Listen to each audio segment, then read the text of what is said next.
Good afternoon, everyone, and thank you for joining us for this session on an introduction to the Children's Code Self-Assessment Risk Toolkit.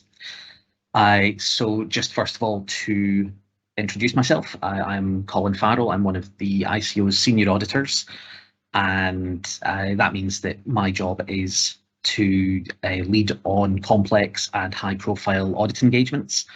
And as part of that, over the last 18 months, I've been heavily involved with developing our assurance products and work stream for the age-appropriate design code. So the first thing, just before we move into anything, I'd like to just clarify on, when I talk about the age-appropriate design code during this, I might refer to it as the AADC, the Children's Code, or the Kids Code, or in context just as the code.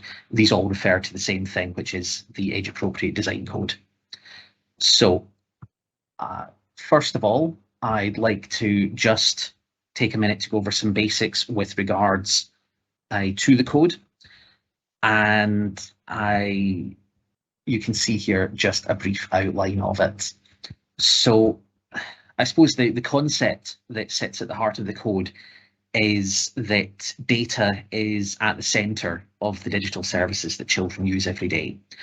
And from the moment that a child opens an app or plays a game, looks at a website, data is being gathered.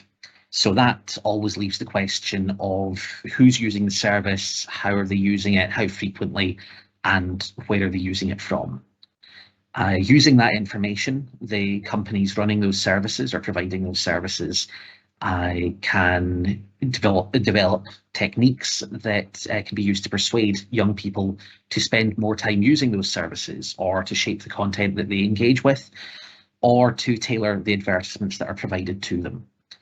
And for all the benefits that the digital economy can offer children, and there definitely are many of those, we're not currently creating a safe space for them to learn, explore, and play in the digital world. So the Children's Code contains 15 standards that these online services need to follow. This ensures that they're complying with all their obligations under data protection law in order to protect those children's data when they're online. I'll go over those 15 standards separately in a moment, but just at the most basic level, the code applies to, and I'll just quote here, information society services likely to be accessed by children. So the definition of an information society service, or an ISS, is any service normally provided for remuneration at a distance by electronic means and at the individual request of a recipient of those services. The online services covered by the code are wide-ranging and include things like apps, games, connected toys or devices, and even things like news services. So if children are likely to access your service, even if they are not your target audience, or even if you only have a suspicion that some children are accessing your service, then you need to be considering the Children's Code. And the code applies to both UK-based companies and non-UK companies who process the personal data of UK-based children. The code took effect on the 2nd of September 2020. And after that, there was a 12-month transition period, which meant that organisations had to be in place to conform with the code from the 2nd of September 2021. So I shall now just quickly talk you through the different standards just for familiarity. Standard 1 is the best interests of the child, and simply put, that is that the child's interests should be the primary consideration when you design and develop online services that are likely to be accessed by that child. Standard 2 is data protection impact assessments. This requires you to undertake a DPIA to assess and mitigate the risks to the rights and freedoms of children that will likely engage with your service. This needs to take into account the differing ages and capacities and risks that apply to those children. Standard 3 is age-appropriate application. You need to take a risk-based approach to recognising the age of individual users and to ensure that you effectively apply the standards in this code to child users. This means you either need to establish the age of the children with a level of certainty appropriate to the risks, to the rights and freedoms of those children, or apply the standards in this code to all users equally. The next standard is transparency, which is that privacy information must be provided to your users, and any other published terms, policies or community standards must be age appropriate to the children that are expected to be understanding it. That could mean being concise or prominent or in suitably clear language. And that they need to provide additional specific explanations for how the use of personal data at that point is being activated. And those should, again, be age-appropriate explanations. Then we move on to detrimental use of data. This means you shouldn't be using children's personal data in ways that have been shown to be detrimental to their well-being, or in ways that go against industry codes of practice, any given regulatory provisions, or any government advice. Then policies and community standards. This requires you to uphold your own published terms, policies, and community standards to their fullest. That could include privacy policies, age restriction rules, behavioural rules, or content policies. Then the next standard is default settings. Settings must by default be high privacy for child users, unless you can demonstrate a compelling reason, taking into account the best interests of the child, for there to be a different default setting. Then the next standard is data minimization, which requires that you collect and retain only the minimum amount of personal data that you need to provide the elements of your service in which a child is actively and knowingly engaged. This involves giving children separate choices over which elements they wish to activate, and requires that for each element you must be deciding separately what personal data is actually required to activate that part of the service.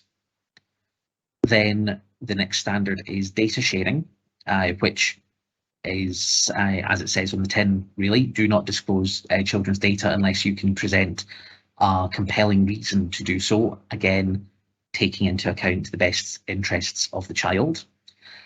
Then there's geolocation, which requires you to switch geolocation options off by default, again, unless you can demonstrate a compelling reason for it to be switched on by default, taking into account best interests of the child. And you should present an obvious sign for children when location tracking is active, and that sign should be age appropriate for the children that need to be understanding it.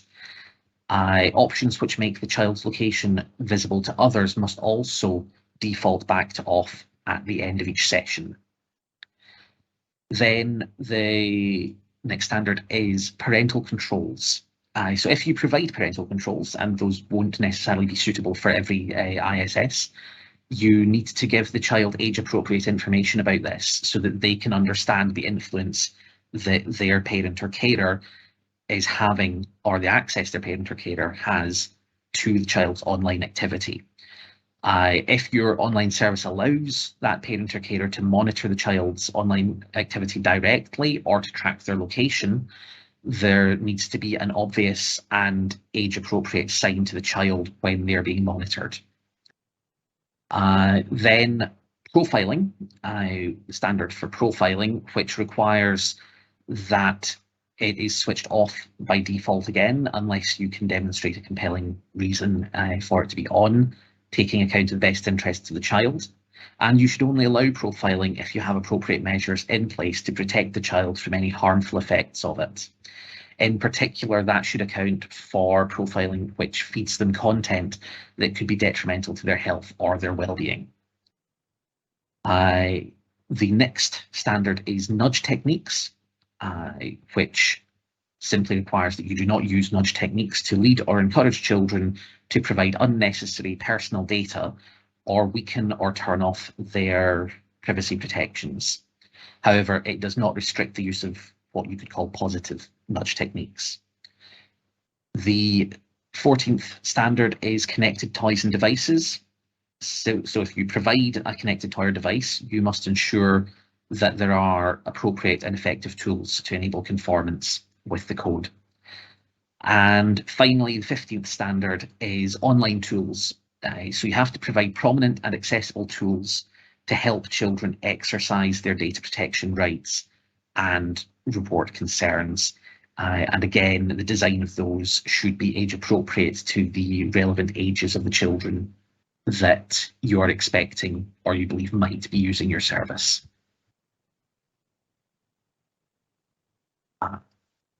So within the ICO, we've been doing quite a lot of work over the last couple of years, as you can imagine, as the code has been coming into force. And as part of that work, we conducted a risk assessment to identify the sectors where the likelihood of the service being used by children and the potential harm open to them was high/medium. These sectors that we identified were social media and online messaging organizations, video and music streaming platforms, and finally, the gaming sector. We then set out a supervision plan across the three sectors and wrote out to 40 organisations asking for a range of questions to be answered. Those questions were specific to their sectors about their preparation and compliance with the code. The responses to our inquiries were reviewed and then informed the second phase, which is coming forward, which will take into account the ICO's full range of supervision options, ranging from education to investigations and everything in between, such as conducting consensual audits and in carrying out stakeholder engagement. Our regulatory assurance department took the standards set out in the code and identified the key measures and controls expected within those standards, and translated those into a series of domain areas and then into a more detailed control set, which has formed the basis of our audit toolkit.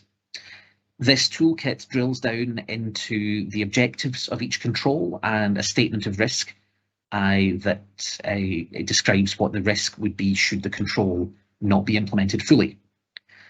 So we're still developing our thinking around what key indicators we should be looking for to assess the effectiveness of control implementation, and we'll assess that through our ongoing audit work and as we come to understand them using case studies and best practice examples.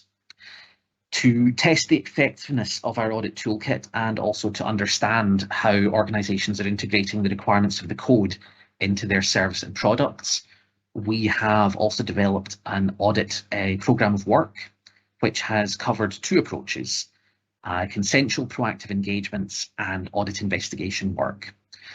The consensual proactive engagements involved us reaching out to a number of organisations in the gaming industry with a view to working with them to assess how far they've come in their conformance to the code and simply to get a better picture of the challenges they see to this conformance, which then allows us to inform all future regulatory work.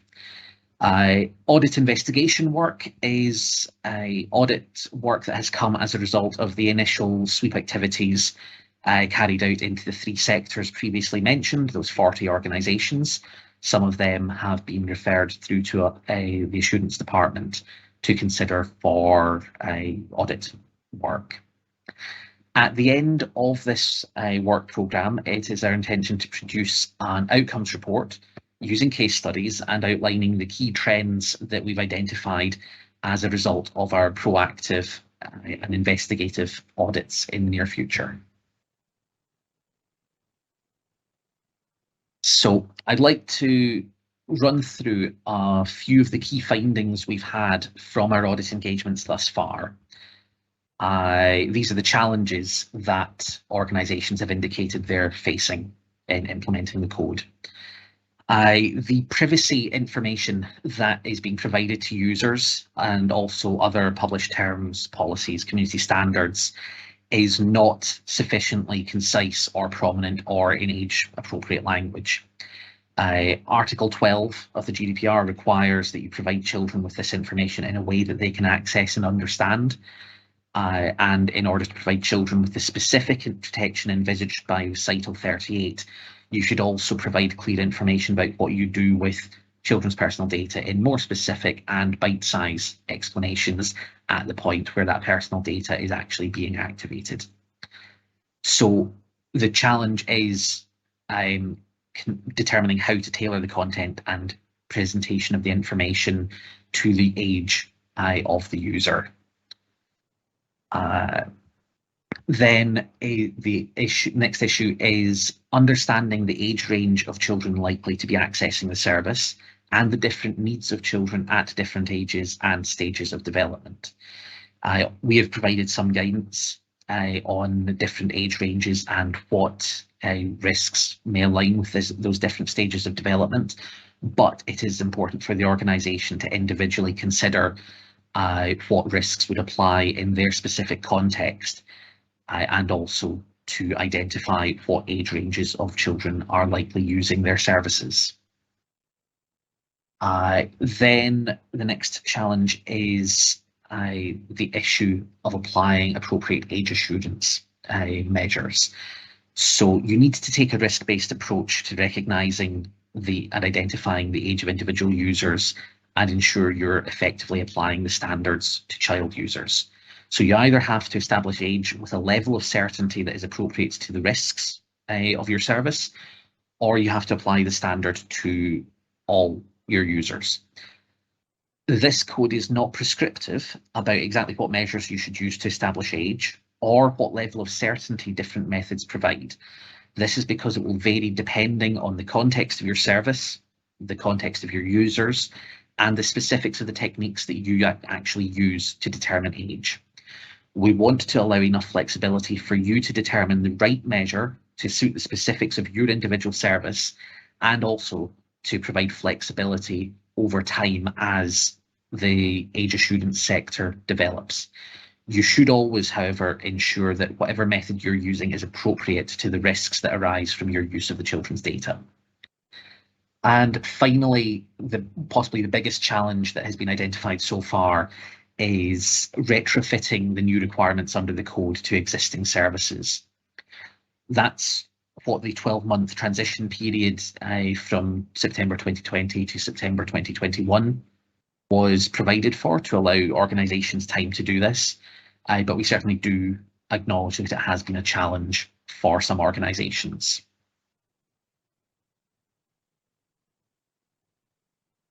We also wanted to outline a handful of items of good practice that we've come across in some of the organisations that we've worked with.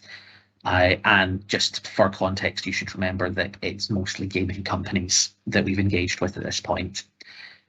So organisations with established high-quality user research and market research teams can use those existing resources to trial child-friendly privacy information and use feedback gathered through those methods to ensure that the provision of privacy information is as effective with relevant target age groups as possible. And that could include using, in the context of gaming companies that we've looked at, their standard user testing methods that they would usually use for developing new games or new editions of existing product streams. Similarly, with gaming companies, the use of known characters or graphics from their games to communicate privacy information can greatly improve user engagement with that information. This could include turning privacy information into a pseudo storyline related to the game, or simply using known voices and images that the users will be familiar with to communicate the information in an age-appropriate fashion.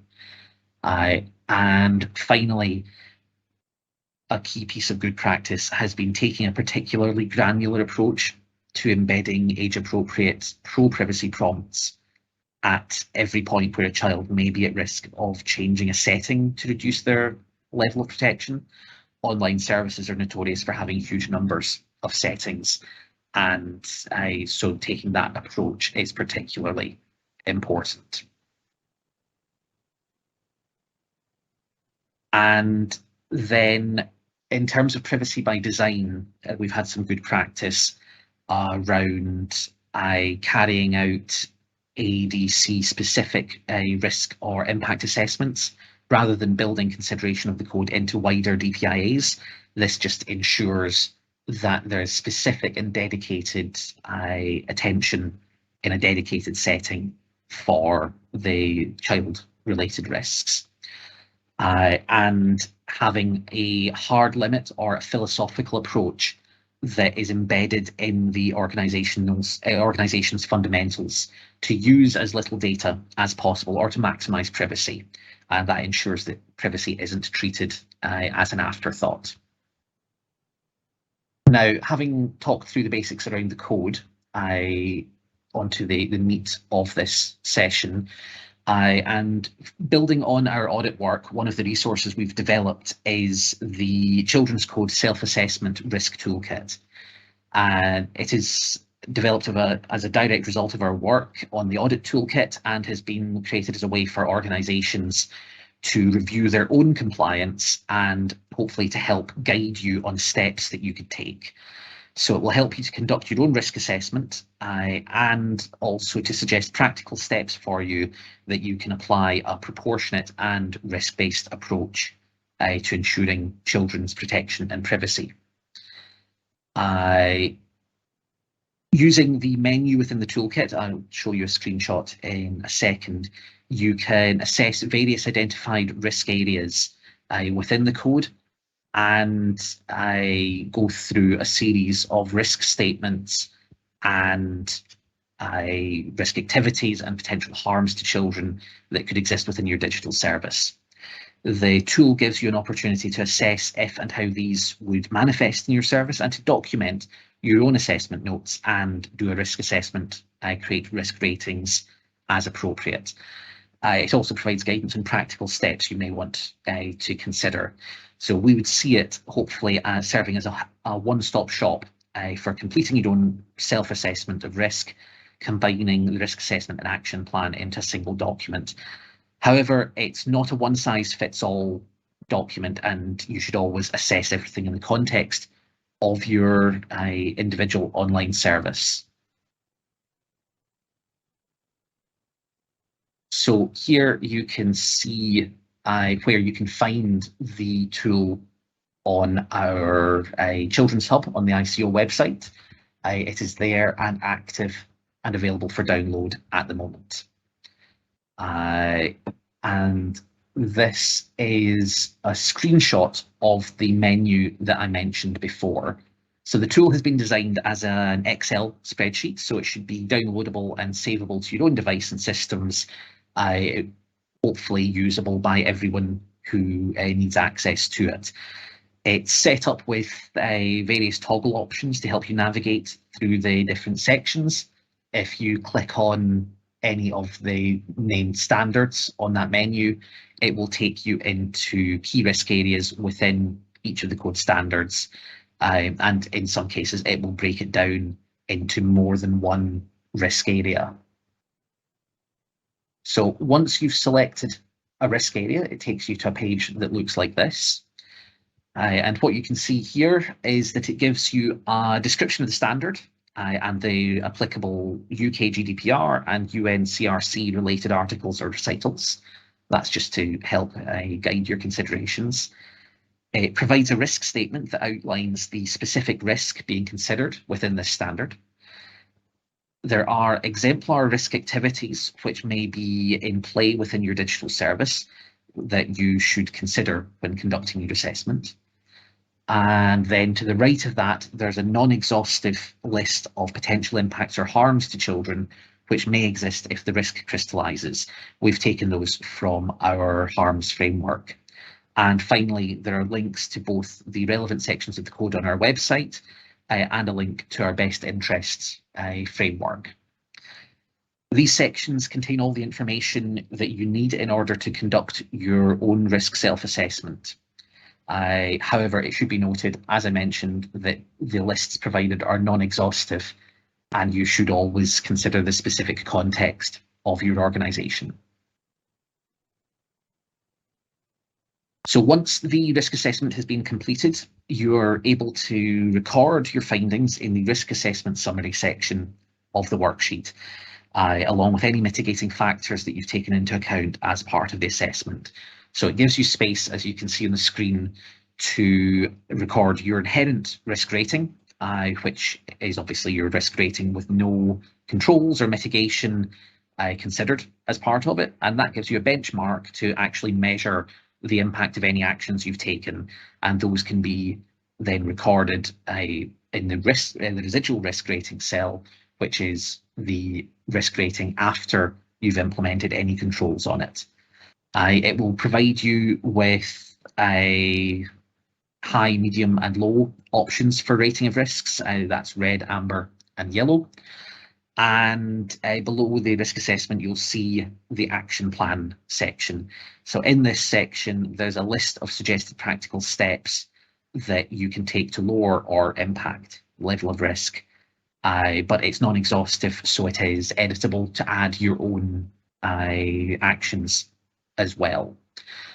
So I'm going to quickly talk you through the use of the risk toolkit using a case study that we've written for you. And just to be clear here, the case study is a work of fiction. It's not based on any specific organisation we've audited or engaged with, but draws from all our experience within the relevant sector. So I'll quickly read through this, and if we were in person, I might ask you to shout out any ideas of what sort of risks you think the organisation might identify if they filled out the risk toolkit, which we'll then run over on the next slide. So just have that in mind as we're going through and see if you agree with what we've pulled out. So the case study is of an online game provider that makes mobile games. Their most popular game is aimed at users aged 13 plus, and they currently have about 1 million users in the UK, 35,000 or so of whom are believed to be children under 18. The game is widely available via all main app stores, and the user terms of service and privacy information are available to users once the game has been downloaded. This is provided via a link at the foot of the sign-up page, and there are no prompts provided to encourage users to access the information or read it. There's no separate privacy information for children. The privacy information is over 10,000 words long, over 20 sections, but does cover all the main requirements of the relevant articles of UK GDPR. There has also been no assessment of whether the information is suitable or understood by children under 18. So, from that, there are some key risks that could be assessed from the organisation. I won't run through all of these just to ensure that we leave enough time for questions at the end of the session, but you can see some of them are that the privacy information might be difficult to locate or is overly lengthy and complex so that children won't be able to understand it. In particular, they not providing detailed information for parents to sit alongside the children's directed information is a problem that organisation may want to consider addressing.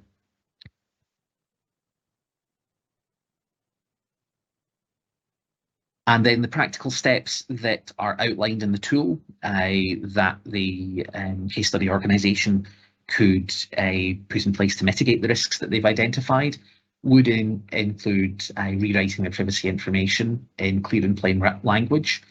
I write it in language informed by the age group of users and utilising alternative formats such as cartoons, diagrams, audio records, perhaps in relation to the actual context of the game that they've provided. This list is, of course, non-exhaustive and generalised, and you should use your best judgment to determine what any additional steps you should take are, or if anything that isn't suggested in the toolkit that would be relevant to you. You can also see the link here on these steps to some of the good practice that we noted in an earlier slide. And we've drawn from that as we've written this guidance, but I think it's important to note that the practical steps in the toolkit aren't pitched at taking you into the realm of good or best practice. They are directed at the level necessary to help you achieve compliance. There will always be things you can do on top of the steps recommended in the toolkit. And again, that will be very contextual to the organisation that is carrying out the risk assessment. So, thank you very much for sitting through that whistle-stop tour. I have got a colleague in the chat who has been compiling a list of any questions that have been put in, and I will just bring that up now.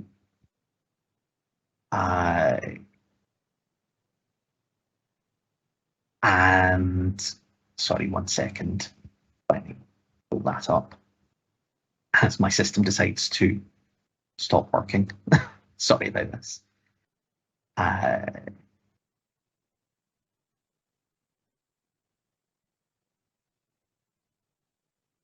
Here we go. Right, that's not worked, unfortunately, so let me just find them elsewhere. I believe some of the questions that came through,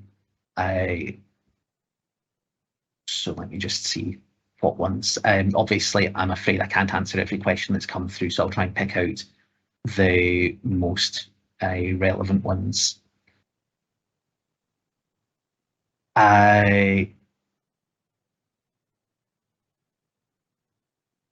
So one of the questions that's been asked is the problem that kids are now moving faster in use of technology than parents, and parents have no competence to check what the systems they use present? Why is there no age blocking? So that is down to the organisation themselves, and using this risk toolkit would help the organisation to determine whether they should be putting in place restrictions on who can actually access the service, and how restrictive those barriers should be, whether they perhaps require hard identifiers to confirm the age, or if there's any issues with perhaps they need to be careful how much data they actually collect, just depending on the context of the service provided. But the risk toolkit would help you to make those decisions. Similarly, there's a question: how do you ensure or protect against children lying about their age? And that children may be tempted to lie if they're asked. So that would be referring to self-declaration of age, and that is one form of age assurance. But there are other forms available, and one of the considerations within the risk toolkit would be to help guide you through determining what sort of age assurance is correct for your service. And it will be down to the individual service or organisation, as there is obviously the possibility that in some cases a self-declaration would be appropriate given the risks or the context of the service being provided. But again, the risk toolkit will be there to help you make that decision.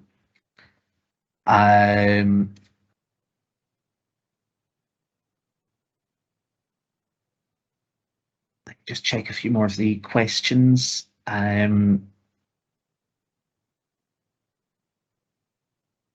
So where's the line between preventative health, where the code doesn't apply, and general health, where the code does apply? For example, NHS or private medical apps to access records, appointments, or advice.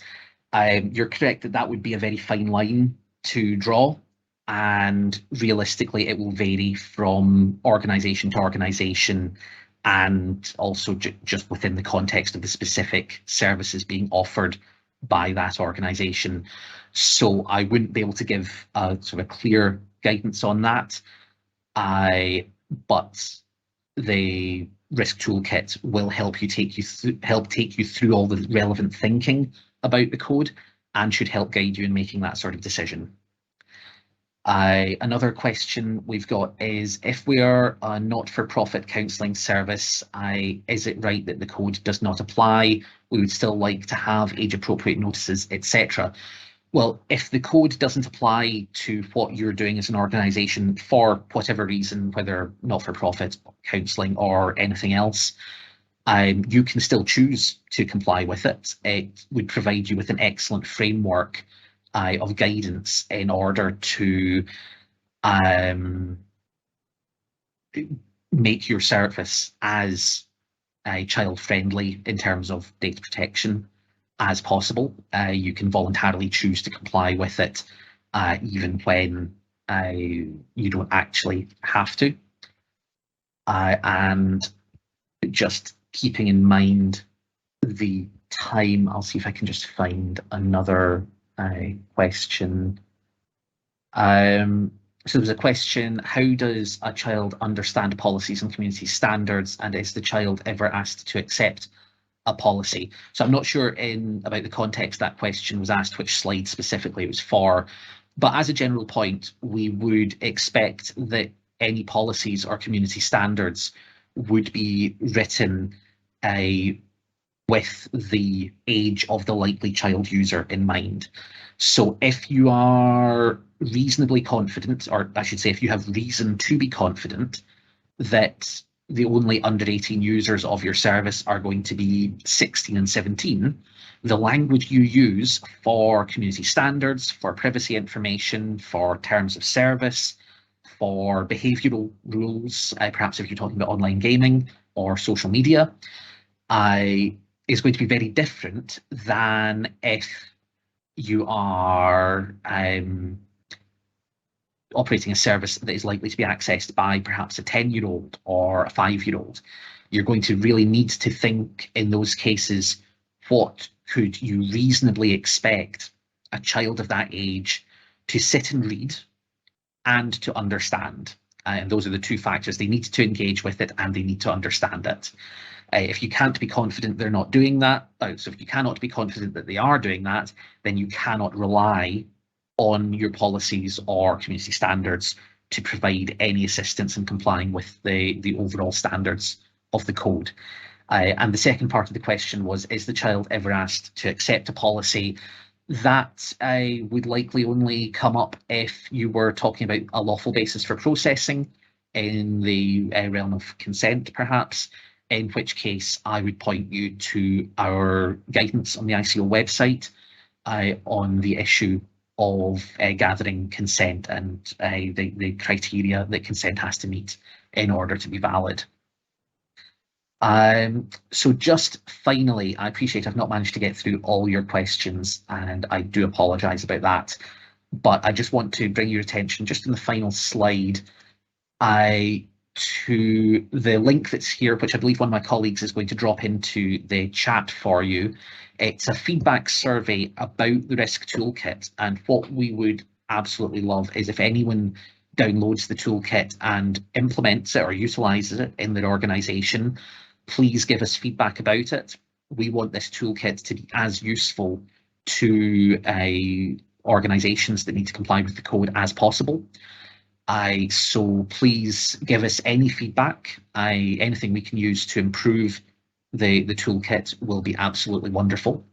That survey will remain live after the conference, and if you miss getting the link in the chat just now, I believe this presentation will be recorded and available, so the link will remain on this slide, and obviously you'll be able to just note it down and enter it into your browser.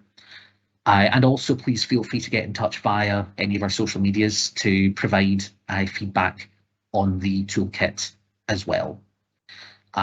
So I'd just like to round off. We're just coming to the end of the time there. Thank you very much for participating in this. Thank you for your questions.